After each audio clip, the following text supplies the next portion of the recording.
공황 발작을 피하는 방법이 과연 있을까? 이것은 심리적인 장애다. 이 장애는 오랫동안 스트레스를 받은 사람들에게서 나타난다. 공황 발작을 조절하기 위해서는 내 삶에서 무엇이 문제인지를 분석해 보아야 한다. 분명히 어떤 이유가 있을 것이다. 그리고 객관적으로 자신을 인식하고 자기 통제를 하는 데 있어 심리적인 도움을 받는 것도 중요하다. 그렇게 하면 차분한 상태를 유지할 수 있고 공황 발작을 예방하는 데에도 도움이 된다. 때때로 삶의 속도를 조절하고 불안을 일으키는 상황은 미리 피하는 게 좋다. 그러면 증상이 점점 덜해지다가 나중에 시간이 더 많이 지나면 사라질 것이다. 공황 발작의 증상. 공황 발작은 보통 아무런 전조 증상 없이 생긴다. 특히 공황 발작을 처음 경험할 때 그렇다. 일반적으로 10-20분 정도 지속하지만 이것보다 더 오래가는 증상도 있다. 공황 발작이라고 해석해야 할 증상에는 어떤 것들이 있을까? 가슴 통증, 기증이 생긴 상황을 통제할 수 없을 것 같은 두려움을 느끼거나 죽을 것 같은 느낌을 받은 호흡이 어려워진 복통이나 메스꺼움이 생김 심박수가 증가하거나 심계항진이 긴 몸이 으슬으슬해지거나 떨림. 공황 발작을 자주 경험하는 사람들은 공황 발작을 경험하기 전에 어떤 느낌을 먼저 받을 것이다. 경험해 본 적이 있기 때문이다. 이때의 상황을 제어하는 데 도움이 되는 방법을 따라 해야 한다.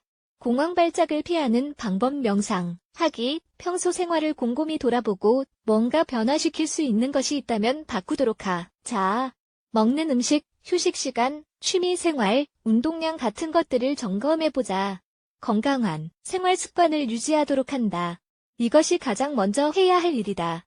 공황 발작이 생기는 것은 정상일 수 있다. 공황 발작이 생겼다고 해서 자신이 아픈 사람이라고 생각하지 말자. 누구에게나 생길 수 있는 증상이다. 심리적인 이유로 생기는 것이기 때문에 우리 환경이나 주변 사람들과는 아무런 상관이 없다는 점을 기억하도록 하자.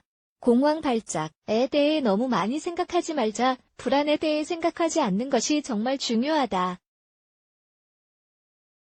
공황 발작이 생기는 원인이 공포이기 때문에 이에 대해 생각하는 것은 별로 좋지 않다. 생각하다가 괜히 공황 발작이 생길 수도 있다. 긍정적으로 생각하기. 공황 발작이 생길 것 같은 순간에 떠올릴 수 있는 긍정적인 문장을 평소에 생각해두자. 죽는 것이 아니라 그냥 두려운 감정일 뿐이야. 같은 문장 말이다. 이러한 문장은 불안을 좀 진정시켜줄 것이다. 호흡하기. 호흡에 집중하는 것도 부정적인 생각과 두려움을 떨쳐내는 데 효과적인 방법이다. 의식적으로 호흡을 해보자. 숨을 들이마시고 3초 동안 숨을 참은 다음 천천히 숨을 내뱉는다. 이렇게 호흡하면 근육과 관절이 한결 편안해질 것이다. 눈과 귀에 집중하기. 뭔가 특정한 것을 보거나 관찰해보자. 5대 단추나 자동차 번호판 같은 건 말이다. 특정한 소리에도 집중해보자. 자동차 경적, 새 짖는 소리, 사람들이 수다 떠는 소리 등등의 외부 자극에 집중하다 보면 내적 두려움이 감소할 것이다. 화내거나 슬퍼하지 말자. 불안하다고 해서 자신을 결코 비난해서는 안 된다. 나는 너무 약해. 아, 정말 최악이야. 같은 생각들은 결코 도움이 되지 않는다. 이런 생각은 문제를 해결해주지 않는다. 상황을 더 악화시킬 뿐이다. 그냥 농담에 한 번 더 웃는 게 더 낫다. 도움을 받는다. 전문가의 도움이 필요한 순간들이 있다. 심리학자가 문제를 이겨내는 데 도움을 줄 수 있다는 점을 기억한다.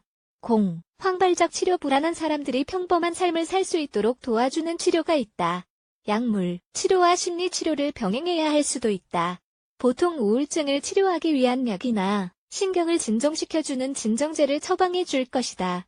그리고 심리적으로 지원해주는 사람들이 곁에 있으면 치료에 매우 효과적이라는 게 입증된 바 있다.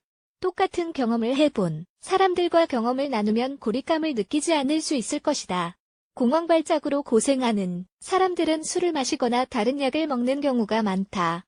이런 일이 일어나지 않도록 주변 친구나 가족들이 잘 지켜보아야 한다.